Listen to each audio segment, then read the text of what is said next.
اعوذ باللہ من الشیطان الرجیم بسم اللہ الرحمن الرحیم الحمد للہ رب العالمین والصلاة والسلام علی سید الانبیاء والمرسلین حبیب الہ العالمین ابی القاسم محمد اللہم صل علی محمد وآل محمد وعلی آلہ الطیبین الطاہرین سیما بقیت اللہ فی الارضین. قال اللہ تعالی فی کتابہ الکریم بسم اللہ الرحمن الرحیم ونريد ان نمن علی الذین استضعفوا فی الارض ونجعلهم ائمہ ونجعلهم الوارثین. ایک بار پھر درود بھیجے گا محمد و آل محمد. اللہم صل علی محمد وآل محمد پروردگار عالم کا انتہائی شکر ہے، انتہائی احسان ہے، اس نے مبارک رمضان کی فضیلت نصیب فرمائی. مبارک رمضان کے اندر دین کے اوپر سوچنے غور کرنے کی سعادت نصیب فرمائی. اس دعا کے ساتھ کہ انشاءاللہ ہمیں اس ماہ مبارک رمضان کے اندر گناہوں سے آزادی رکھنے والوں میں قرار فرمائے.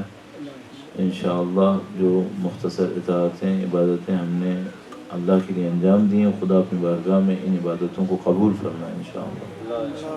اور ان مختصر نیات کے صدقے میں جو اچھی نیتیں ہمارے اندر تھیں، ہمیں وقت کے امام کے ظہور کا دن دیکھنا نصیب کرنا ہے انشاءاللہ. امام کی نصرت اور ان کی راہ میں شہادت کی دعا کی قبولیت کے لیے درود بھیجیں محمد و آل محمد. اللہم صل علی محمد وآل محمد. عزیزان محترم، یہ چند دن جو آپ کے ساتھ تھے اس سلسلے کی یہاں پر اب آخری مجلس یا آخری پروگرام ہے، اور انشاءاللہ آج کے بعد آپ سے رخصت ہوں گے اور اللہ نے چاہا تو پھر کبھی موقع ہوا تو حاضر ہوں گے. تو یہ چند دن جو آپ کے ہمراہ تھے اس میں ہم نے کوشش کی کہ ہم ماہ مبارک رمضان کے اوپر شب قدر کے حوالے سے، وقت کے امام کے حوالے سے چند عرائض آپ کی خدمت میں پیش کریں. البتہ ظاہر ہے کہ ماہ مبارک رمضان میں بھی چند ایام باقی ہیں، لیکن یہ دیکھتے ہوئے کہ اب اس سلسلے کی یہاں پہ یہ آخری مجلس ہے، یہ آخری پروگرام ہے، تو میں ماہ مبارک رمضان کے بعد جو آپ نے توجہ عنایت فرمانی ہے اس کی مناسبت سے چند نکات عرض کروں گا، اور اسی کے اندر مجموعی طور پر زندگی گزارنے کے حوالے سے چند پوائنٹس آپ کی خدمت میں عرض کروں گا. درود بھیجے گا محمد و آل محمد. اللہم صل علی محمد وآل محمد. ماہ مبارک رمضان میں یقیناً کچھ برکتیں، کچھ فضیلتیں پروردگار عالم کی طرف سے ہم سب کی زندگی میں نصیب ہوتی ہیں، اور اس میں کچھ تبدیلیاں بھی ہم اپنے اندر احساس کرتے ہیں. اور 20 گھنٹہ روزہ رکھنے کے بعد کم سے کم وزن کی تبدیلی تو سب نے احساس کری لی ہوگی. کم سے کم پاکستان میں وزن کم نہیں ہوتا، میں آپ کو مطمئن ہو کے کہہ رہا ہوں کہ پاکستان میں وزن کم نہیں ہوتا، لیکن میرے خیال میں یہاں خواہ نہ خواہ 1-8 کلو تو کم ہو ہی جاتا ہوگا کہ بھئی آپ بلاخر 20 گھنٹے. لیکن یہ عید کے تیسرے دن تک آتے آتے معاملہ ختم ہو چکا ہوگا. یہ کچھ ایسا ہوتا ہے، یہ تبدیلی 3 دن کے اندر اندر ختم ہو جاتی ہے. اچھا، اگر صرف جسم کے ساتھ ایسا ہونا تو کوئی مسئلہ نہیں، بدقسمتی یہ ہے کہ روح کے ساتھ بھی ایسی ہو جاتی. ہم 1 مہینہ جو کچھ حاصل کرتے ہیں ماہ مبارک رمضان کے اندر، بدقسمتی یہ ہے کہ عید کے 3 دن کی سیلیبریشن میں 2 دن میں وہ سب فارغ ہو جاتے ہیں. ہمارے استاد تھے، ویسے مذاق میں کہتے تھے، کہنے کہ میں ایک علاقے میں تبلیغ کے لیے گیا تو میں جہاں کہیں بھی تبلیغ کے لیے جاتا تھا وہاں پہ قبرستان بھی ضرور جاتا تھا. تو کہنے کہ میں نے قبرستان جا کر دیکھا تو پتہ چلا کہ زیادہ تر لوگ شوال کے مہینے میں مرے تھے. تو کہنے کہ میں نے پوچھا کہ بھئی کیا معاملہ ہے، شوال کے مہینے میں لوگ کیوں اتنے مرے؟ تو لوگوں نے بتایا کہ جتنے لوگ مرے ہیں اس کی وجہ یہ ہے کہ ماہ رمضان کے بعد سارا غصہ شوال میں اتارتے ہیں لوگ، صحت کے اعتبار سے کمزور ہو جاتے ہیں، اور اس کے بعد پھر اللہ بلا لیتا ہے پھر اپنے پاس. تو اس مذاق کے پیچھے جو ہمیں جدوجہد کرنی ہے وہ یہ کہ جو ہم نے ماہ مبارک رمضان میں معنویت حاصل کی ہو، عبادتیں حاصل کی ہوں، وہ ہمارے ہاتھ سے نکل نہ جائیں. اچھا، کچھ عبادتیں ہم نے ایسے حاصل کی ہیں، مثلا فرض کریں سحری کی وجہ سے ہم نے اٹھنا تھا صبح کو، تو چلے نماز شب کی 2 رکعتیں 4 رکعتیں وہ بھی پڑھ ہی لیں کہیں نہ کہیں. اچھا اب ظاہر ہے کہ جب نارمل روٹین میں جائیں گے تو پھر شاید سحری کے لیے نہیں اٹھیں گے. میں معمولاً یہی سوچتا ہوں کہ اگر سحری کا یہ ہوتا کہ جب اٹھو کھا لو تو ہم سحری کے لیے بھی ابتدا میں نہ اٹھتے, سحری کے لیے بھی آخر میں اٹھتے تھے. لیکن یہ کہ سحری میں خدا تعالیٰ نے واجب رکھا ہے کہ نہیں جب اٹھو کھاؤ نہیں ہے, اذان سے پہلے کھاؤ, تو ہمیں اٹھنا پڑ جائے گا. تبھی کیا ہے یہ اٹھنے کا شیڈول پھر چینج ہوگا. ہم کیسے بیلنس کریں گے جو ہم نے ماہ مبارک رمضان کے اندر اپنے اندر ایجاد کیا ہے, اسے کھو نہ دیں. مثال کے طور پر بہت اچھی سنت ٹائپ کی ہے لوگوں کے درمیان, وہی کہ ماہ مبارک رمضان کے اندر ہر روز ایک سپارہ قرآن کریم کا پڑھتے تھے. پہلے سے یاد ہے مجھے, ہمارے بڑے لوگ بھی پڑھا کرتے تھے, آج بھی لوگ پڑھا کرتے ہیں. جب ماہ مبارک رمضان جیسے ہی ختم ہوتا ہے قرآن خدا حافظ ہو جاتے ہیں. یہ نہیں ہونا چاہیے بھائی. ٹھیک ہے آپ ایک سپارہ نہیں پڑھ پا رہے ہیں جو سب مثال کے طور پر پڑھ رہے تھے, اگر کم پڑھ رہے تھے یا آدھا سپارہ پڑھ رہے تھے روزانہ, اب ایسا نہ ہو کہ عید کے بعد پھر قرآن کریم ہاتھ میں ہی نہ آئے. تو آپ اس کو کرنا کہیں نہ کہیں کنٹینیو کر سکتے ہیں, اس کو لے کر چلیے کہیں نہ کہیں. تو جو عادتیں آپ نے حاصل کی ہیں اچھی عادتیں, ان عادتوں کو لے کے چلنا پڑے گا, اس کو چلنا چاہیے. کیوں؟ ماہ مبارک رمضان کوئی ایسی انرجی دے جو اگلے سال تک چلے. ماہ مبارک رمضان ہمیں انرجی ایسی دے جو اگلے سال تک چلے. تو خدا نہ کرے ایسا نہ ہو کہ اس کی انرجی یہیں پہ ختم ہو جائے, ہمیں اس کو لے کے چلنا چاہیے. تو اس کا طریقہ کار کیا کر سکتے ہیں؟ جو کچھ بھی آپ نے ہم نے سیکھا ہے, جو کچھ بھی مثبت تبدیلی ہمارے اندر آئی ہے, اس تبدیلی کو لے کر کچھ کم لیول پر چلتے رہیں. تو اگر روزانہ آدھا سپارہ پڑھ رہے تھے تو کم سے کم چند صفحے پڑھ لیں. اگر روزانہ نماز تہجد پوری پڑھ رہے تھے کم سے کم تھوڑی پڑھتے رہیں, لیکن کچھ نہ کچھ لے کر چلیں. اور یہ تو ہو گیا عبادات سے. اس سے بڑھ کر معاملہ عادات سے. ہماری زندگی کے اندر ایک ثواب کا وہ حصہ ہے جو ہمیں عبادات سے ملتا ہے, قرآن کریم, دعا اور اس طرح کی عبادت, نماز وغیرہ. اور بہت بڑا حصہ ثواب کا وہ ہے جو ہمیں عادات سے ملتا ہے, اچھی عادتوں سے ملتا ہے. اچھی عادتیں بہت بڑا ایسٹ ہیں. ایک دفعہ اس کے اوپر عرض کر چکا ہوں, دوبارہ نہیں عرض کروں گا یا واپس نہیں جاؤں. اصل برزخ کی ساری زندگی عادتوں سے طے ہوتی ہے. برزخ کی ساری زندگی عادتوں سے طے ہوتی ہے. ایک آدھ دفعہ حادثے میں کوئی اچھا کام کرنے سے, ایک آدھ دفعہ حادثے میں کوئی غلط کام کرنے سے برزخ طے نہیں ہوتی. برزخ عادتوں پہ طے ہوتی ہے. عادت کون سی چیز ہوتی ہے؟ جو ایفرٹ لیس, بغیر کسی زحمت کے انجام پا جاتی ہے. ارادہ بھی نہیں کرتے, خود بخود ہو جاتی ہے. تو میں مثلا اس کو اگر اجمالی طور پہ اسے عرض کروں, وہ یہ کہ اگر خدا نہ کرے ایسا ہے کہ بغیر ارادے کے میری نظر نامحرم پہ پڑ رہی ہے, اس کا مطلب عادت اچھی نہیں ہے. عادت اچھی نہیں. کیوں؟ بغیر ارادے کی کیوں پڑ رہی ہے؟ اور اگر کوئی انسان ایسا ہو کہ بغیر ارادے کے نظر پڑتی نہیں ہے مگر یہ ارادہ کرے, تو اس کا مطلب اس کی عادت اچھی عادت ہے. اس نے اپنی نگاہوں کی عادت کو اچھا کنٹرول کر لیا. تو اس طریقے سے انسان اپنی زندگی کے اندر غور کرے, میری اچھی عادتیں کون سی ہیں, میری بری عادتیں کون سی ہیں. جو ماہ مبارک رمضان آتا ہے تو بہت ساری بری عادتیں یا ختم ہو جاتی ہیں یا کم ہو جاتی ہیں, لیکن مشکل یہ کہ ماہ رمضان کے بعد دوبارہ آ جاتی ہیں.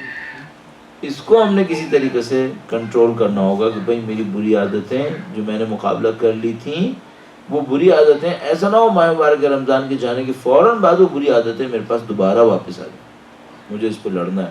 میں آپ کی خدمت میں ایک بات عرض کرتا چلوں, میرا اپنے خیال ہے انسان کے بڑے جہاد میں سے ایک جہاد غلط عادت کو ختم کرنا ہے. بہت جہاد چاہیے. جیسے آپ نے دیکھا ہوگا دنیا کے اندر کسی کو اسموکنگ کی عادت ہوتی ہے, اس کو چھڑانا مصیبت پڑ جاتی ہے. اخلاقی عادت, غلط عادت چھڑانا اس سے تو کہیں مشکل کام, اس سے بہت مشکل کام ہے. اس کی اپنی ایک سائنس ہے, اس کے اندر ہم نہیں جا پائیں گے کہ انسان کسی غلط عادت کو چھڑانا چاہے تو وہ کیسے چھڑائے اس کو. لیکن میں ایک دو پوائنٹ ضرور عرض کرتا چلوں, پھر زندگی پتہ نہیں کب موقع ملتا ہے. درود بھیجے گا محمد و آل محمد. اللہم صلی علی محمد و آل محمد. سب سے پہلے تو اچھی طرح آئیڈینٹیفائی کر لیں وہ غلط عادت کون سی ہے جو آپ نے چھوڑنی ہے.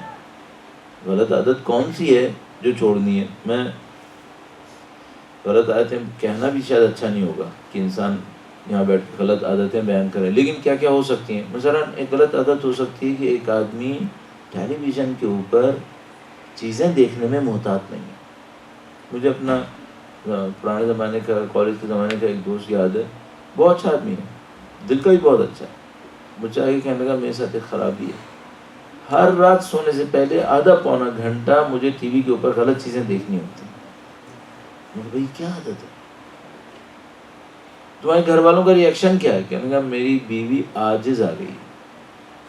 اچھا یہ بھی میں عرض کرتا چلوں, بدقسمتی سے تعلقات بہت خراب ہو گئے تھے, گھر ٹوٹ رہا, گھر نہیں بچا سکا. اور کہاں سے خرابی تھی؟ یہیں سے خرابی تھی. جو ناچاقی ہو رہی تھی وہ یہیں پہ ہو رہی تھی. کیونکہ وہ یہ کہہ رہی تھی, اس کی وائف اور بالکل صحیح کہہ رہی تھی کہ بھائی تم یہ کیا غلط کام کر رہے ہو, نہ تمہارے لیے اچھا ہے, نہ ہمارے لیے اچھا ہے, نہ ہمارے بچوں کے لیے اچھا ہے. لیکن ایک بری عادت ہی نہیں چھوڑا سکا. انسان بعض اوقات چھوٹی چھوٹی چیزوں کی وجہ سے, میں آج کل ایک جملہ استعمال کرنا چاہ رہا ہوں, غلط عادتیں انسان کو ذلیل کر دیتی ہیں.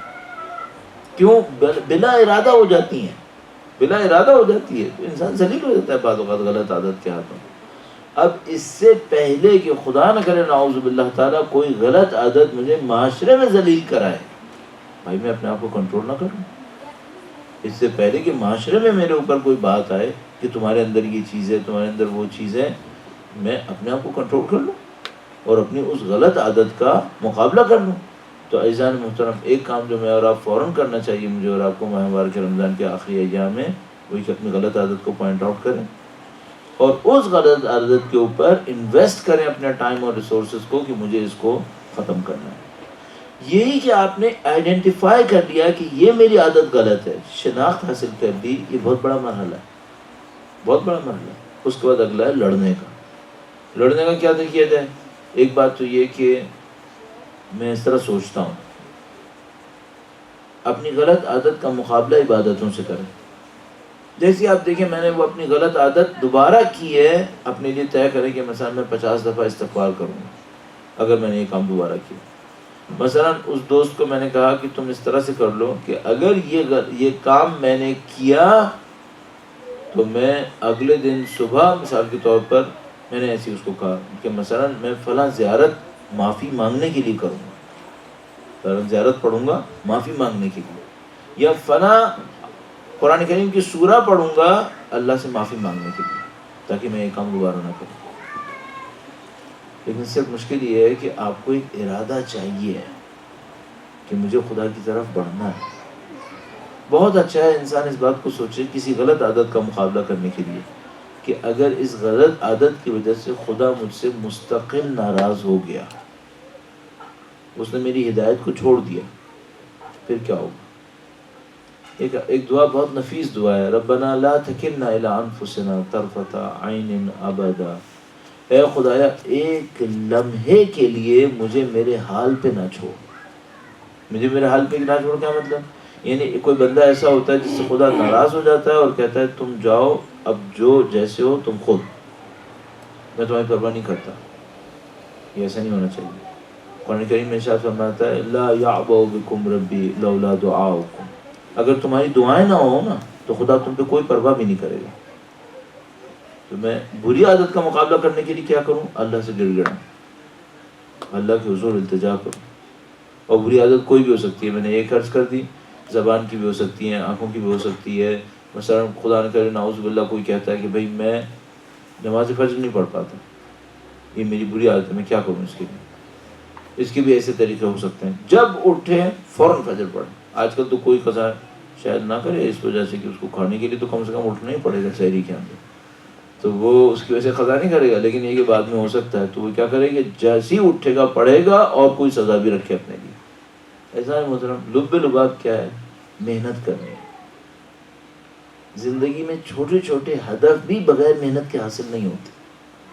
مثلا میں نے MBA کرنا ہے, میں نے انجینئرنگ کرنی ہے, میں نے مثلا MBBS کرنا ہے, یا مثلا دنیا کا کوئی میں نے بزنس اسٹیبلش کرنا ہے, بغیر محنت کے ہو جاتا ہے؟ محنت کرنی پڑتی ہے. تو میں کہیں پہ پڑھ رہا تھا کہ کسی نے لکھا تھا جو ڈائٹ کے ایکسپرٹ ہوتے ہیں, جو ڈائٹنگ کرانے کے ایکسپرٹ ہوتے ہیں, تو اس نے کہا کہ بھائی ایک آدمی آیا, اس نے کہا کہ میں اپنا وزن کم کرنا چاہتا ہوں, چھوٹا سا کوئی نسخہ بتاؤ. اس نے کہا بھائی یہاں کوئی چھوٹا موٹا نسخہ نہیں ہوتا. اگر وزن کم کرنا ہے تو اس نے اس طرح سے لکھا تھا, اگر وزن کم کرنا ہے لائف اسٹائل چینج کرنا پڑے گا. تو اس کو پڑھ کے میں سوچ رہا تھا کہ چند کلو گرانے کے لیے تو لائف سٹائل چینج کرنا پڑے گا، اور اللہ کی رضایت حاصل کرنے کے لیے چند کلو وزن کم کرنے کے لیے لائف سٹائل چینج کرنا پڑتا ہے۔ اللہ کی رضایت کے لیے لائف سٹائل چینج نہ کروں، اللہ کی رضایت کے لیے نہ کر لوں۔ اور ہمیشہ اس بات کو سمجھتے رہیں، لیکن آپ اور میں اللہ کے لیے کچھ کریں گے، وہ بہت کچھ کرے گا۔ ہم کچھ کریں گے، بہت کچھ کرے گا۔ لطیفہ نمائیں واقعہ سنا دیتا ہوں، درود بھیجے گا محمد والے۔ اللہم صلی علی محمد وآل محمد۔ یہ جو واقعات ہوتے ہیں ان میں بادشاہ اور وزیر بہت ہوتے ہیں۔ یہ میرے والا کے واقعے کے اندر بھی ایک بادشاہ وزیر کا معاملہ چل رہا ہے۔ تو کوئی بادشاہ ہے، کوئی وزیر ہے، اس نے بادشاہ کی کوئی چیز غلطی سے اعتراض کر دی۔ مثلا وہ بیچارہ دربار میں آیا، اس کو نہیں پتا تھا دربار میں مجسمہ رکھا ہے کہ کس نے رکھا ہے، تو اس نے کہہ دیا کس بیوقوف نے یہاں رکھوا دیا۔ بعد میں پتا چلا بادشاہ نے رکھوایا۔ بادشاہ نے بھی سن لیا کہ اس بیوقوف نے مجھے بیوقوف کہا۔ اس نے اس کو اٹھا کے کہا ایسا ہے، اس کو فارغ، اس نے میری بے عزتی کی، اس کو جیل میں ڈال دو۔ بادشاہ آدمی ہے بھائی، کوئی پوچھنے والا نہیں۔ میرا اپنا ہی خیال ہے زیادہ تر بادشاہ جہنمی ہوں گے، میرا اپنا ہی خیال ہے، کیونکہ نہ ہی اللہ کی مانتے ہیں نہ بندوں کی سنتے ہیں، پتہ نہیں بات، میرا اپنا خیال ہی ہے۔ تو اس نے کہا اس کو جیل میں ڈال دو، اس کو بالغ بھائی کو جیل میں ڈال دیا۔ اب یہ بھی نہیں دیکھا گیا کہ بھائی کتنے عرصے اس نے تمہارے ساتھ کام کیا، کیوں کیا، بس اس کو جیل میں ڈال دیا گیا۔ وہ جیل میں پڑا رہا سڑتا رہا۔ بالآخر اس نے جیلر سے کہا جو اس کا زندان بان تھا کہ بھائی کبھی تم بادشاہ کے پاس جاؤ، اس سے کہنا مجھے 1 منٹ کے لیے سامنے آنے دو۔ کہنے لگا وہ تم سے بہت ناراض ہے، مجھے ڈر ہے کہ تم سامنے گئے نا تو کہیں ایسا نہ تمہاری گردن ہی اڑا دے، وہ ابھی تو جیل میں ڈالا ہوا اس نے۔ کہنے لگا نہیں وہ نہیں اڑائے گا، میں بھی اس کو جانتا ہوں، اس سے کہو 1 دفعہ مجھے ملنے کا موقع دے دو۔ تو جیلر بھی کسی موقع کے اوپر بادشاہ کا موڈ اچھا دیکھ کر اس سے کہتا ہے کہ بھائی اس کو ملنے کا موقع دے دو۔ وہ سامنے آ جاتا ہے۔ جیسے ہی وہ سامنے آتا ہے بادشاہ کہتا ہے اگر تم نے 1 لفظ یہ کہا نا کہ میں آزادی چاہتا ہوں، مجھے معاف کر دو، یہی گردن کاٹ دوں گا۔ کہنے لگا نہیں میں نہیں کہوں۔ کہنے لگا اچھا یہ نہیں کہنا تو کیا کہنا ہے؟ کہنے لگا میں صرف ایک بات کہنے آیا ہوں، میں اتنے عرصے سے جیل میں پڑا ہوں، میں نے اس پہ بہت غور کیا کہ میں نے 40 سال آپ کی خدمت کی، اگر میں 40 سال خدا کی خدمت کرتا تو کیا ہونے والا تھا؟ کہنے لگا میں جب سے جیل میں گیا ہوں نا میں اس پہ سوچ رہا ہوں، تو پھر مجھے ایک بات سمجھ میں آئی کہ اگر میں 40 سال آپ کی دن رات خدمت کی، اگر میں اس کا آدھا بھی 40 سال خدا کی خدمت کرتا تو آپ سے زیادہ بڑا بادشاہ مجھے بنا دیتا۔ اور آپ نے تو چھوٹی سی غلطی میں مجھے جیل میں ڈال دیا، میں نہیں کہہ رہا آزاد کرنا، لیکن خدا کے سامنے میں 25 غلطیاں بھی کرتا نا اور کہتا معاف کر دے تو معاف کر دیتا۔ مجھے اب سمجھ میں آیا کہ میں نے آپ کے ساتھ خدمتیں کر کے زندگی برباد کی، مجھے نہیں کرنا چاہیے تھا۔ اب میں اس واقعے کو پڑھنے کے بعد یہ سوچتا ہوں کاش مجھے تھوڑا جلدی سمجھ میں آ جائے کہ دنیا کی کسی بھی چیز کے اوپر اگر میں 40 سال لگاؤں گا یہ مجھ سے وفا کرے گی؟ 1 سیکنڈ بھی نہیں۔ مثال کے طور پر فرض کرو میں نے 40 سال اس پہ لگا دیا کہ مجھے مشہور ہونا ہے، بے عزت ہونے میں کتنی دیر لگتی ہے؟ 1 غلطی۔ وہ یاد ہے ورلڈ بینک کا جو ڈائریکٹر تھا، پریزیڈنٹ تھا، نیو یارک میں اس کا ایک کیس بنا تھا، سارا کیریئر برباد ہو گیا، سارا کیریئر ختم۔ پریزیڈنشل کینڈیڈیٹ تھا وہ فرانس کا، برباد ہو گیا۔ اب پتہ نہیں کب تک تو اس نے اسٹرپ باندھی مجرموں کی طرح، اس کے بعد وہ کیس ختم کیا، پتہ نہیں کتنے $ملین تو اس کے اوپر برباد ہو گئے۔ آج تک وہ کیس کبھی نہ کہیں سے نکل کے آتا رہتا ہے، ساری زندگی برباد ہوئی۔ کتنے سال وہ ورلڈ بینک کا ڈائریکٹر تھا۔ تو میں سوچتا ہوں اس دنیا میں کیا وفا ہے؟ شہرت کے پیچھے بھاگو، ذلیل ہونے میں دیر نہیں لگتی۔ دولت کے پیچھے بھاگو، دولت ہاتھ سے جانے میں کوئی دیر نہیں لگتی۔ اچھا بعض اوقات کیا ہوتا ہے جس کے پیچھے آپ بھاگ رہے تھے وہ تو آپ کے پاس ہے، کم وقت کوئی ایسی چیز نکل گئی جس کے بعد باقی چیزوں کا کوئی مزہ ہی نہیں ہے۔ میں بھاگا شہرت کے پیچھے، دولت کے پیچھے، طاقت کے پیچھے، سب کچھ مل گیا، میں ایک حادثے میں اپاہج ہو گیا۔ اب کیا کروں اس کا؟ کیا ہوگا اس کا؟ یہ دنیا ایسی ہے، اگر اس کا آدھا تو چھوڑو 1/4 ایک چوتھائی میں خدا کے لیے بھاگوں تو اس دنیا میں اتنی سی وفا نہیں ہے، اور اس خدا میں اس میں بے وفائی اتنی سی نہیں ہے، وفائی وفا 25 غلطیاں کروں گا، معافی بھی مانگ دوں گا، معاف بھی کر دے گا. اور وہ ہمارا ایک میکینک تھا بڑا اچھا، اس نے ایک دفعہ جملہ کہا مجھے، میں اس کے پاس گاڑی لے کر گیا، آئل چینج کروانی تھا مجھے، تو کہنے کا مولانا آپ خیال نہیں کر رہے، آپ نے کتنے کلومیٹر گزار دیے، آپ صحیح وقت پہ لایا کریں گاڑی. تو میں نے اس کو ہنستے ہوئے کہا کہ یار میں اس وجہ سے خیال نہیں کرتا کہ تم ہو نا، تم سنبھال لو گے، گاڑی میں خرابی ہو تو تم صحیح کر لو گے. کہنے کا مولانا ایک بات یاد رکھنا، میں خدا نہیں ہوں. خدا کسی کو معاف کرتا ہے نا تو اتنا سا نشان بھی نہیں چھوڑتا. میں گاڑی کتنی بھی صحیح کروں گا نا یہ خراب رہ جائے گی، میں خدا نہیں ہوں. وہ جملہ مجھے اس کا بہت اچھا لگا. کہنے کا خدا معاف کرتا ہے نا نشان بھی نہیں چھوڑتا، 0 میٹر کر دیتا ہے. میں نہیں کر سکتا، میں صحیح بھی کروں گا نا تو ایک خرابی اور آئے گی. لیکن یہ خدا کا عجیب کام، کتنا ہی ناراض ہو اگر معاف کرتا ہے تو پھر 0 میٹر کر دیتا ہے. کہتا ہے پھر ٹھیک ہے کوئی بات نہیں، اپنا بندہ ہے. ہم لوگ کے اندر جو کمی ہے ہمارے دین کے اندر، مجھے خدا نہ کرے ایسا فیل ہوتا ہے بعض اوقات ہم لوگ خدا سے تعلق نہیں بنا پا رہے. مسلمان ہیں، اسلام ہماری شناخت ہے، ہماری آئی ڈی کارڈ پاسپورٹ سب پہ لکھا ہے اسلام اسلام اسلام. لیکن بھائی اسلام خدا کی بنیاد پر ہے. جو خدا سے ہمارا قلبی تعلق ہونا چاہیے، وہ قلبی تعلق، دل کا تعلق وہ نہیں بنتا. اچھا ہمارا کس قسم کا تعلق بنتا ہے؟ ہمارا تعلق بنتا ہے لین دین کا. میں نماز پڑھوں گا تو جنت دے دے، میں یہ کروں گا تو یہ کر دے. ہم لین دین پہ چل رہے ہوتے ہیں بعض اوقات. یہ ماہ مبارک رمضان اچھا وقت ہے، انسان خدا کے ساتھ اپنے تعلق کو استوار کر لے، خدا کے ساتھ اپنے تعلق کو اسٹیبلش کر لے اور اس کے اوپر محنت کرے. تو الحمدللہ رب العالمین خوبصورت ٹائم ہے آپ کے پاس، ہمارے پاس، اور انشاءاللہ جتنا اس سے استفادہ کر سکتے ہیں کریں. اب وہ اس حصے کو گزارنے کے بعد زندگی گزارنے کے حوالے سے چونکہ بات تھوڑی سی شروع ہو بھی گئی ہے، 1-2 پوائنٹ آپ کی خدمت میں عرض کرنا چاہوں گا. درود بھیجے گا محمد و آل محمد. اللہم صل علی محمد و آل محمد. اب تقریباً 20 منٹ سے کم باقی ہیں اس سلسلے کو اختتام تک لے جانے کے لیے. تو اب میرا دل کیا چاہے گا؟ میرا دل یہ چاہے گا کہ کوئی ایسی بات کروں جو آپ کے لیے بعد میں کام آئے، اور اگر آپ کے بعد میں کام آئی تو در حقیقت کس کے کام آئے گی؟ وہ میرے کام آئے گی. کیوں؟ کیونکہ آپ عمل کریں گے اور مفتے کا ثواب مجھے ملے گا. تو میں اس 20 منٹ کے اندر کچھ ایسی باتیں دہرانا چاہوں گا، یا جو پہلے کہہ چکا ہوں ان کو واپس لاؤں گا، یا اس میں کچھ تھوڑا بہت ایڈیشن کر لوں گا، جس سے آپ جو کچھ کریں اس سے مجھے فائدہ ہو جائے.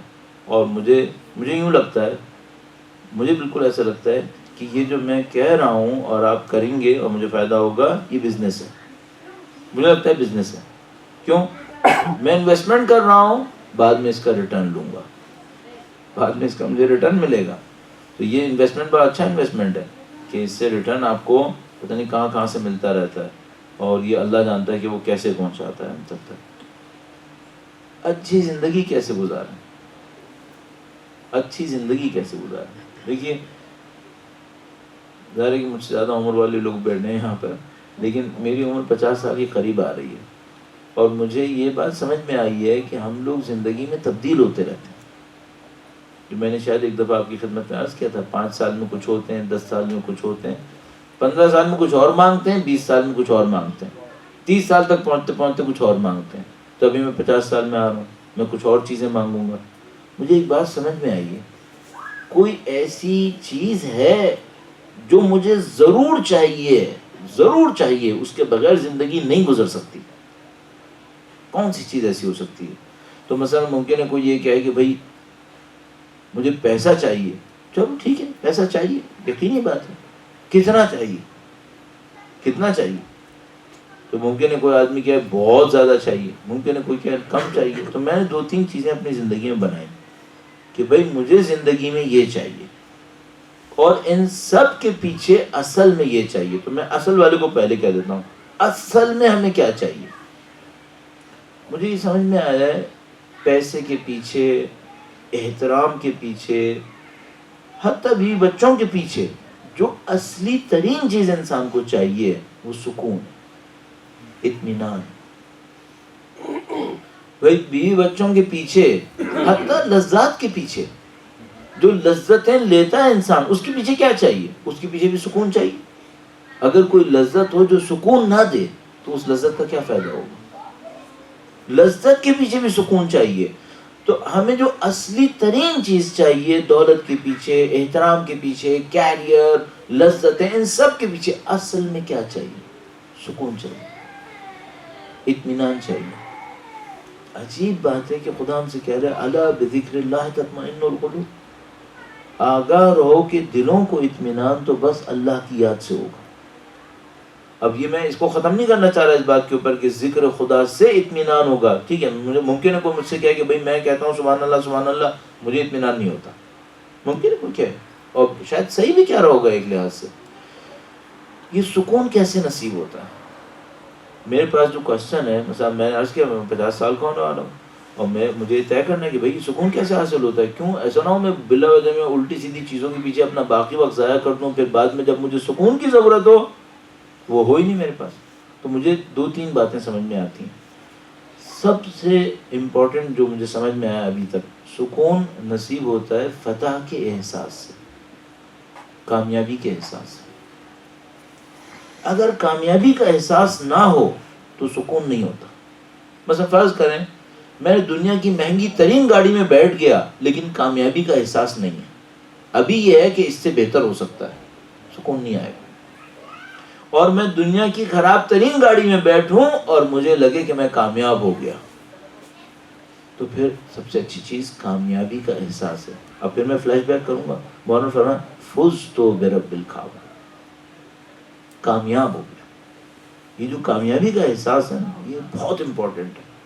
آپ کامیابی کا احساس کریں. مثلا فرض کریں آپ نے پوری زندگی بھاگ کر محل بنا لیا، اب آپ اس محل کے اندر بیٹھے ہیں لیکن کامیابی کا احساس نہیں ہو رہا، تو پھر کوئی فائدہ نہیں. تو سکون ہمیں چاہیے.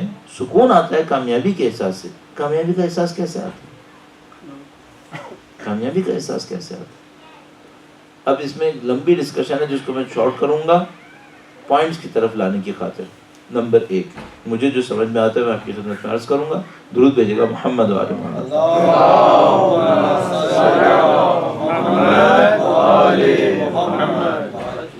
ایک بات اور بیچ میں کہتا چلوں، اردو اور عربی میں اور فارسی میں بھی شاید ہم لفظ استعمال کرتے ہیں سراب.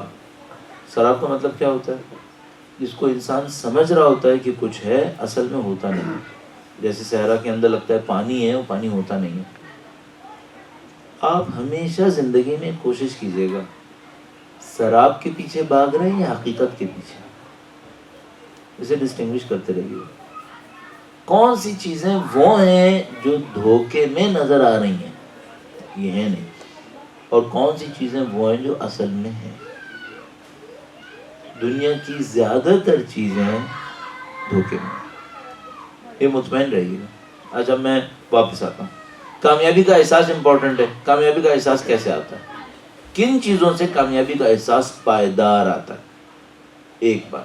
اب تھوڑا سا اس میں آپ ممکن ہے یہ سوچیں کہ بھائی اس آدمی کا چونکہ اصلی وقت گزر چکا ہے لہذا آپ یہ اس ٹائپ کی باتیں کر رہا ہے، لیکن میں آپ کو یہ احساس دلانے کی کوشش کر رہا ہوں کہ ایسا نہ آپ کی زندگی غلط چیز کے پیچھے چلی جائے. جو مجھے سمجھ میں آیا، اگر انسان کی زندگی میں کچھ لوگ ایسے نہ ہوں جو اسے بلا غرض چاہتے ہیں. انسان کی زندگی میں کچھ لوگ ایسے ہوتے ہیں جو کسی غرض سے اسے چاہتے ہیں. مثلا فرض کریں میں کسی کمپنی کے اندر مینیجر ہوں، بہت سارے لوگ مجھے چاہتے ہیں. کیوں چاہتے ہیں؟ کیونکہ میں مینیجر ہوں. اگر نہیں ہوتا تو کوئی ویلیو نہیں تھی، معاملہ ختم. میرے پاس بہت پیسہ ہے تو بہت سارے میرے چاہنے والے ہوں گے. کیوں چاہنے والے ہیں؟ یہ پیسہ ہے. اچھا اگر میں کوئی بہت مشہور آدمی ہوں تو لوگ میرے چاہنے والے ہوں گے. کب تک چاہنے والے ہوں گے؟ جب تک شہرت ہے، بعد میں معاملہ ختم. یہ چاہنے والے بیکار ہیں، ایک حساب سے بیکار ہیں. چاہنے والے کون سے چاہیے؟ چاہنے والے وہ چاہیے جو کسی غرض سے نہیں چاہتے، بلا غرض مجھے چاہتے ہیں. ایسے انسان کتنے آپ کے پاس؟ اس سے کامیابی کا احساس آتا ہے. السلام علیکم. کامیابی کا احساس. پہلا پوائنٹ کیا ہوا؟ پہلا پوائنٹ یہ ہوا ہمیں کچھ انسان ایسے چاہیے جو ہمیں بلا غرض چاہتے ہیں. ان انسانوں کی محبتیں کامیابی کا احساس دیتی ہیں. اچھا ہمارے ساتھ ایک اور مصیبت ہے، ہم زندگی کی جد و جہد میں بھاگ دوڑ میں ایسے انسانوں کو کھو بیٹھتے ہیں، ایسے انسانوں کو کھو بیٹھتے ہیں. اور جب ہمیں احساس ہوتا ہے کہ ہمیں وہ لوگ چاہیے ہیں تو وہ سب انسان جا چکے ہوتے ہیں، تو ان میں سے کوئی باقی نہیں ہوتا. تو اب آپ کیا کریں؟ اگر آپ کو اپنی زندگی میں کوئی ایسا نظر آئے نا جو آپ کو بلا غرض چاہتا ہو، اس کا خیال کریں، آپ کے ہاتھ سے نکل نہ جائے، اس کو اہمیت دیں. کیوں؟ وہ بلا غرض آپ کو چاہنے والا ہے. آپ کی زندگی میں ایک ایسا ٹائم آئے گا جب آپ کو کسی چیز سے کوئی کامیابی کا احساس نہیں ہوگا، صرف چاہنے والے انسانوں سے ہوگا. یہ انسان بہت قیمتی ہے. تو آپ اچھا اس کو ممکن ہے کوئی کہے بھائی مجھے کوئی نصیب نہیں ہوا، میں جہاں رہ رہا ہوں یہاں پہ کوئی ایسا نہیں ہوتا. تو پھر ایک اور کام کرو، اپنے آپ سے پوچھو کون سے لوگ وہ ہیں جن کو میں بلا غرض چاہتا ہوں. اگر میں کسی کو بلا غرض نہیں چاہتا نا تو پھر موسٹ پروبیبلی کوئی مجھے بلا غرض نہیں چاہے گا. پھر یہاں سے دیکھو دیا کیا ہے، اس کے بعد پتہ چلے گا ملا کیا ہے. اگر خدا نہ کرے یہ ہے کہ میری زندگی اپنے اوپر گزر رہی ہے، کیا مطلب؟ میں بیچ میں ہوں، پوری دنیا میرے اوپر گھومے، اس کا مطلب کوئی میرا چاہنے والا نہیں ہوگا. آپ کو اور مجھے فوراً یہ دیکھنا پڑے گا ہم کتنے انسانوں کو بلا غرض چاہتے ہیں. تو ہمیں ایسے انسان مل جائیں گے جو ہمیں بلا غرض چاہتے ہوں گے. جتنا دو گے اتنا ہی تمہیں نصیب ہوگا. یہ پہلی چیز ہے. اس کے بعد پھر انسان کی وش لسٹ جو ہے وہ بڑی لمبی ہے. میرے پاس اتنی دولت ہو، میرے پاس اتنا احترام ہو، یہ ہے وہ ہے. ان کا بھی میرے پاس ایک حل ہے. میرے پاس اتنا احترام ہو کہ کوئی میری ذلت نہ کرے، یہ مجھے چاہیے. میں اپنے آپ کو ذلیل ہوتا نہیں دیکھنا چاہتا، لیکن اس بات کو ہمیشہ ذہن میں رکھنا کہ عزت آتی کہاں سے. عزت آتی کہاں سے؟ دھوکے میں نہیں رہنا کہ عزت دولت سے آئے گی. دولت سے، جو دولت مند کو عزت ملتی ہے نا، وہ اس کی دولت کی عزت ہوتی ہے، اس کی نہیں ہوتی. ملا نصیر الدین کا واقعہ مشہور ہے نا، جو بیچارے بھوکے تھے، وہ کہیں ایک جگہ پہ دعوت ہو رہی تھی، وہ کھانا کھانے گئے تو ان لوگوں نے ان کو کہا کہ بھئی تم کون ہو؟ تو اس کو ڈانٹ ڈپٹ کے باہر نکال دیا. بعد میں ملا نے کسی سے بہت اعلیٰ قسم کے کپڑے کرائے پہ لیے، اور وہ کپڑے پہن کر جیسے ہی محفل میں جانے لگا سب نے کہا بسم اللہ بسم اللہ، تشریف لائیے. ان کو بٹھایا، ایک جگہ کھانا کھانے لگے تو اپنی آستین کے اندر کھانا ڈالنا شروع کر دیا. لوگوں نے پوچھا بھائی یہ کیا ہے حماقت ہے، آستین میں کیوں کھانا ڈال رہے ہو؟ کہنے اس میں تم لوگوں نے مجھے نہیں کھانا کھلانا تھا، ان کو کپڑوں کو کھانا کھلانا. میں تو پہلے بھی آیا تھا لیکن مجھے تو کسی نے کھانا نہیں کھلانا. آپ کو اور مجھے ہمیشہ ہی دیکھنا پڑے گا عزت کسے کہتے ہیں. عزت کہاں سے آتی ہے؟ یہ جو پہلے چاہنے والے انسان ہوتے ہیں اور یہ جو دوسرا عزت ہے، یہ دونوں اخلاق سے نصیب ہوتے ہیں، اچھے اخلاق سے نصیب ہوتے ہیں. آپ کو چاہنے والے انسان چاہیے، آپ کو عزت چاہیے، یہ سب اخلاق سے نصیب ہوگا. آپ جتنا پرخلوص ہوں گے لوگ پرخلوص ہوں گے، آپ جتنا پرخلوص ہوں گے آپ کی عزتیں ہوں گی. میں نے بہت کم لوگوں کو کراچی میں عرض کر رہا ہوں، وہاں پہ بہت جنازے اٹھتے ہیں شیعوں کے، آپ کو پتہ ہے بہت زیادہ شہادتیں ہوئی ہیں. بہت کم جنازوں پہ، یا مجھے یاد نہیں آتا ہوگا، ایک آدھ پاکستان سے باہر دیکھا تھا، آیت اللہ خمینی کا جنازہ دیکھا تھا. ایسا کراچی کے اندر جو جنازے ہم نے اٹھائے اتنے عرصوں میں، بہت کم کسی جنازے پر شہید سبط جعفر کے جنازے کی طرح لوگوں کو روتے دیکھا. سبط جعفر صاحب کے جنازے پر لوگ عجیب طرح رو رہے تھے، گلے لگ لگ کے رو رہے تھے، بڑا عجیب عالم تھا. اچھا میں نے اس پہ غور کیا کہ بھائی سبط جعفر ہی کیوں؟ مثلا مشہور آدمی تھے تو اور بھی تو مشہور آدمی شہید ہوئے ہیں یہاں پہ، لیکن سبط جعفر صاحب کی بات ہی کچھ اور تھی. کیوں تھا ایسا؟ ان میں کمال تھا، اچھے اخلاق کا کمال عرض کر رہا ہوں. ان کا کمال یہ تھا کہ آپ فرض کریں زندگی میں ایک دفعہ انہیں ملیں یا دو دفعہ انہیں ملیں، آپ کو یوں لگے گا جیسے ان کے سب سے اچھے دوست آپ ہی ہیں. وہ ایسے بات کرتے تھے، ایسے گھل مل کے بات کرتے تھے، خلوص سے بات کرتے تھے، لگتا تھا کہ میں ہی ان کا سب سے اچھا دوست ہوں. مجھے پتہ نہیں کتنے لوگ ان کی شہادت کے بعد مل رہے ہیں اور جن کے عجیب و غریب تاثرات ہیں. ان میں سے یہ تاثر کامنلی مجھے سننے کو ملتا ہے کہ بھائی زندگی میں 2 دفعہ ملے، لیکن وہ ایسے ملے تھے جیسے برسوں سے جان پہچان تھی. ایسے ہی تھا. ان کے اس اخلاق نے لوگوں کے دلوں کو پگھلا دیا تھا. اچھا مجھے ایک اور بات بھی سمجھ میں آتی ہے، یہ جو عمل ہے خوش اخلاق لوگوں کا دل پہ اثر انداز ہونا، یہ جادو کی طرح ہے. کیا مطلب؟ بھائی جو ملا ہے وہ ان سے خوش ہے، یہ تو بات سمجھ میں آتی ہے. جو نہیں ملا وہ کیوں خوش ہے؟ یہ وہی جادوئی اثر ہے، یہ وہ الہی اثر ہے کہ ان کی ذات میں تھا اس طرح کا، جس کو ہم لوگ کیرزما کہتے ہیں، ایک کرشمائی طاقت جسے کہتے ہیں. آپ اور میں کیا کر سکتے ہیں؟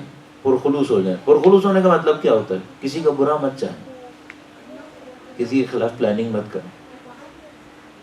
اتنا سا ایک کام کر لیں، زندگی آسان ہے. کیوں؟ آپ کے پرخلوص دوست بھی بڑھ جائیں گے، اور دوسری بات یہ کہ آپ کو جو عزت ملے گی وہ کسی چیز کے بدلے میں نہیں آ سکے گی، جس کو کہتے ہیں پرائس لیس. ایسی عزت ملے گی جس کی کوئی قیمت نہیں ہوگی. تو جو مجھے سمجھ میں آیا وہ یہ کہ آپ کو سکون چاہیے زندگی کے اندر. اور سکون کہاں سے ملتا ہے؟ سکون 2 ایلیمنٹ سے ملتا ہے. نمبر 1 چاہنے والے انسانوں سے، نمبر 2 ملنے والی عزت سے. اور یہ جو 2 چیزیں ہیں یہ اخلاق سے نصیب ہوتی ہیں. اخلاق میں اہم ترین پوائنٹ کیا ہے؟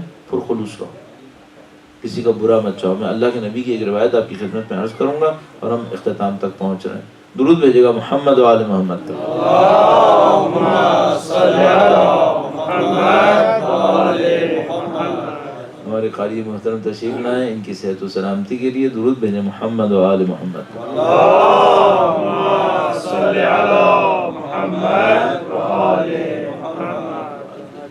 چند منٹ فقط رہ گئے، ہمیں بھی یہ چند دقیقے کا مضامین سمجھیں. اللہ کے نبی نے ارشاد فرمایا، ایک آدمی ان کے پاس آیا. اللہ کے نبی کے پاس کچھ لوگ آتے تھے جو بڑے سیدھے سادے دیہاتی ٹائپ کے لوگ. اب میرے خیال میں اب تو دیہاتی ختم ہو گئے، دیہاتوں میں بھی نہیں ملتے. اب مجھے لگ رہا ہے کہ وہ جو دیہاتی ٹائپ کے لوگ ہوتے تھے جو بیچارے سیدھے سادے ہوتے تھے، اب وہ دیہات میں بھی نہیں ملتے. وہاں پر بھی سب یہ انڈسٹریل گھی کھا کھا کے پتہ نہیں کیا ہوتے چلے جا رہے ہیں. لیکن اللہ کے نبی کے پاس ایک بندہ آیا بالکل سادہ سودہ سا. وہ آیا کہنے گا، اے اللہ کے نبی مجھے ایک شکایت کرنی ہے. اس طرح کی بات ہے. اب میں تھوڑا سا احتیاط کروں گا، ماہ رمضان ہے، کچھ اور ہی نہ ہو جائے. تو وہ آیا، اس نے کہا مثلا اس طرح کہ مجھے ایک شکایت. ان کا کیا بھائی؟ کیا شکایت یہ ہے کہ آپ کے دین میں اللہ کو خوش کرو تو بندے ناراض ہو جاتے ہیں، بندوں کو خوش کرو تو اللہ ناراض ہو جاتے ہیں. یہ کیا آپ کا دین ہے؟ کس طرح کا ہے؟ میں اللہ کی عبادتیں زیادہ کرتا ہوں تو بندے ناراض ہو جاتے ہیں، میں بندوں کو خوش کرنے پہ جاتا ہوں تو وہ گناہ کروا دیتے ہیں، اللہ ناراض ہو جاتا ہے. اللہ کے نبی نے گویا ایسے مثلا مسکرائے، انہوں نے فرمایا کہ میں تمہیں ایک نسخہ بتا دیتا ہوں، اللہ بھی خوش ہو جائے گا، بندے بھی خوش ہو. اس نے کہا اللہ کے نبی بتا دیں. اچھا اللہ کے نبی کے پاس لوگ آتے تھے نا، ایسی ایسی باتیں کرتے تھے. ایک آیا کہنے کا، اے اللہ کے نبی میں آپ کی واجبات پہ تو عمل کروں گا، کر لوں گا، ایک نسخہ مجھے بتائیں جس کے بعد جنت میرے اوپر واجب ہو جائے. ایک آدمی نے، گروپ آیا، پورا گروپ آیا. اس نے کہا کہ اے اللہ کے نبی واجب حرام چلیں ٹھیک ہے، ہمیں جنت میں جانا ہے، ایک ہمیں کوئی ٹپ بتائیں، ایک کوئی نسخہ بتائیں، یہ کرو جنت میں اندر. اللہ کے نبی نے کہا میں کہوں تو کرو گے. تو وہ جو بندہ ان کا نمائندہ تھا نا، اس نے دوبارہ گروپ کی طرف دیکھا کہ دیکھو اللہ کے نبی کہہ رہے ہیں پیچھے ہٹنا ہے پیچھے ہٹ جاؤ، اور اگر کرنا ہے تو پھر اللہ کے نبی سے وعدہ کر لو، ورنہ دیکھو بعد میں پھر جہنم میں جاؤ گے سب کے ساتھ. انہوں نے دوبارہ ایک دوسرے کے ساتھ مشورہ کیا کہ اللہ کے نبی آپ جو کہیں گے نا ایک پوائنٹ دیجیے گا صرف، وہ ہم کریں گے. ٹھیک ہے. عجیب بات کہی، کہنے لگے لوگوں سے مت مانگنا. اللہ کے نبی دوبارہ فرمایا، کہا لوگوں سے مت مانگو. اللہ نبی مطلب کیا ہے؟ کہا کسی سے کچھ مت مانگو، خدا تمہیں جنت میں لے جائے گا. کہ اللہ کے نبی اس کام پہ ہم جنت میں چلے جائیں گے؟ کہاں چلے گئے؟ کہا ٹھیک ہے، آج سے کسی سے کچھ نہیں مانگیں گے. اس کے بعد اس گروپ کا عالم یہ تھا مثلا ان کا کوئی آدمی گھوڑے پہ بیٹھا ہوتا تھا، اس کی کوئی چیز گر جاتی تھی تو کسی سے نہیں کہتا تھا اٹھا کے دے دو، خود اترتا تھا، خود اٹھاتا تھا. کہتے نہیں اللہ کے نبی سے وعدہ کیا کسی سے مانگیں گے نہیں. کیا اللہ کے نبی؟ وہ آدمی آیا کہنے لگا اللہ کے نبی آپ خدا خوش کرو بندے ناراض، بندے خوش کرو خدا ناراض، کوئی ایک نسخہ بتائیں دونوں کا معاملہ حل ہو. اللہ کے نبی نے کہا ہاں ایک کام کرو، دنیا میں جو کم ملے اس پہ خوش ہو جاؤ، اللہ تم سے خوش رہے. دنیا میں زہد اختیار کرو، جو کم ملے خوش ہو جاؤ، زیادہ کی لالچ مت کرو، اللہ تم سے خوش رہے گا. آپ کہیں گے مجھے انسپریشن کیسے ملے گا، یہ کیسے، وہ میں بعد میں سولو کر سکتا اگر میرے پاس ٹائم ہوتا. کہ اپنے لیے کم رکھو، دوسروں کو زیادہ دے دو. کماؤ، کمانے کو کون منع کر رہا ہے، کمائے جاؤ، لیکن اپنی زندگی کو ایک جگہ پہ لے جا کے فریز کرو، دوسروں کو دے دو. آخرت بنے گی، دنیا بھی بن جائے گی. اللہ کے نبی نے کہا دنیا میں زہد اختیار کرو، اللہ تم سے خوش رہے گا. بندوں کے لیے کیا کرو؟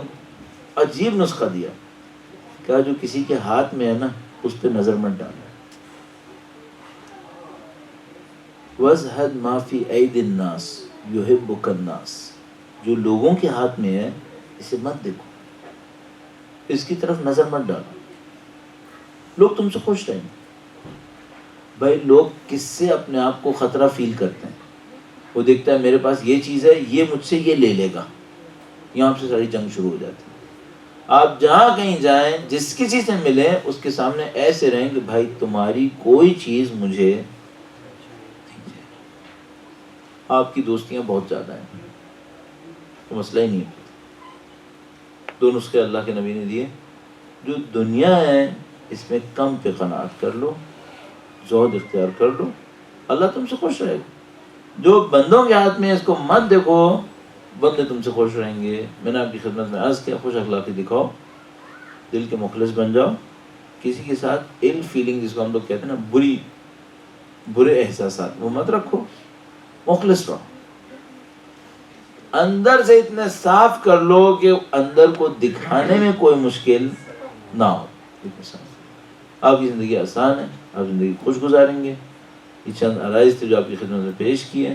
اس چند دن قیام کے دوران ہمارے دوست احباب کے ساتھ ہمارا وقت بہت اچھا گزرا ہے الحمدللہ رب العالمین. اور اس کے دوران ہم سے کوئی غلطی ہوئی ہو، اور یقیناً ہوئی ہوگی، ایسا نہیں ہو سکتا کہ نہیں ہوئی ہوگی، تو ہم انتہائی معذرت خواہ ہیں. لیکن الحمدللہ رب العالمین ہمیں ایک بات سمجھ میں آئی ہے، وہ یہ کہ خدا نے ہمارے اور آپ کے دلوں کے درمیان اہل بیت کی محبت کی وجہ سے رابطہ ڈال دیا. یہ بہت قیمتی ہے. ہمارے اور آپ کے درمیان جو سب سے بڑا رابطہ ہے وہ اہل بیت کی محبت کا رابطہ ہے. یہ بہت قیمتی رابطہ ہے، بہت پاکیزہ رابطہ ہے. اس رابطے کی قدر ہونی چاہیے، اس رابطے کا خیال ہونا چاہیے. اہل بیت کے چاہنے والے ایک دوسروں کے ساتھ محبت کے ساتھ رہیں، خوشی کے ساتھ رہیں، خلوص کے ساتھ رہیں، اہل بیت کی خوشی کا سبب بنیں. تو اور یہ جتنا آپ کو اور ایک دوسرے کے ساتھ پرخلوص ہو کے ملنا ہوگا، یہ وقت کے امام کو انتہائی خوش کرتا ہوگا. آپ آخری لمحات کے اندر کتاب خدا اور حجت خدا، یہ ہماری ذمہ داری ہے. انی تارک فیکم الثقلین کتاب اللہ و عطرتی اہل بیتی. کتاب خدا، عطرت خدا، عطرت نبی، اس کا ہمیں خیال کرنا ہے. انشاءاللہ خدا کامیابی نصیب فرمائے. اللہ کے حضور دعا کرتے ہیں اے خدا ماہ مبارک رمضان کا واسطہ، اے خدایا اس ماہ مبارک رمضان میں قرآن کریم، اس کی نورانیت، اہل بیت اطہار علیہ السلام، مولا امیر المومنین، ان تمام کی نورانیت، ان سب کا واسطہ ہمارے گناہان صغیرہ و کبیرہ کی مغفرت فرما. ہمارے تمام مرحومین کے گناہان صغیرہ و کبیرہ کی مغفرت فرما. اے پاک پروردگار ان مقدس ایام کا واسطہ، اس میں انجام پانے والی پاکیزہ عبادتوں کا واسطہ، اے پاک پروردگار ہمیں اپنی زندگی میں اپنے دین پر چلنے کی سعادت نصیب فرما. اے پاک پروردگار تو نے ہمیں اہل بیت اطہار علیہ السلام کی محبت نصیب فرمائی، تو جو ان کے مقدس لہو کا واسطہ، ان کی قربانیوں کا واسطہ ہماری اس محبت میں اضافہ فرما. قیامت تک ہماری تمام نسلوں کو قرآن و اہل بیت کے بہترین چاہنے والوں میں قرار فرما، پرچم قرآن و اہل بیت دنیا کے کونے کونے تک پہنچانے والوں میں قرار فرما۔ اے پاک پروردگار، تقوی، علم اور جہاد فی سبیل اللہ ہماری نسلوں میں قرار فرما۔ اے پاک پروردگار، تمام دعائیں تیری حجت کے لیے۔ عید کا دن وہ دن ہے جب وہ تشریف لائیں۔ اے خدایا، حجت خدا کے نام پر ہمارے بیماروں کو شفا نصیب فرما، ہمارے مرحومین کی مغفرت فرما، دین کے مجاہدوں کو فتح و نصرت نصیب فرما، مظلوموں کو حفظ و امان نصیب فرما، ظالم و جابروں کو قابل اصلاح نہ ہو تو واصل جہنم فرما۔ اے خدایا، دین کے مقدس مقامات کی حفاظت فرما، ہمیں ذمہ داریوں کو انجام دینے کی سعادت نصیب فرما۔ اے خدایا، تجھے واسطہ محمد و آل محمد کا، ان کی مظلومیت کا واسطہ، قرآن کی نورانیت کا واسطہ، سید و سردار مولا اور آقا امام آخر الزماں کے ظہور میں تعجیل فرما۔ ہمیں ہماری اولادوں کو ان کے جانثاروں میں قرار فرما، امام کے لشکر کی تعداد میں اضافہ فرما، امام کے دشمنوں کو نیست و نابود فرما۔ اور اے خدایا، ایک آخری دعا تیرے حضور ہے، سب سے قیمتی دعا ہے خدایا۔ ہماری زندگیاں بے قیمت ہیں، اے خدایا ہماری زندگیاں گناہوں میں گزری ہوں گی، تجھے اب تیرے اچھے بندوں کا واسطہ، تجھے اچھے بندوں کی عبادتوں کا واسطہ، اگر ہم سے خیر خوبی دیکھی ہے، ہماری زندگیوں کا اختتام شہادت کی موت قرار فرما۔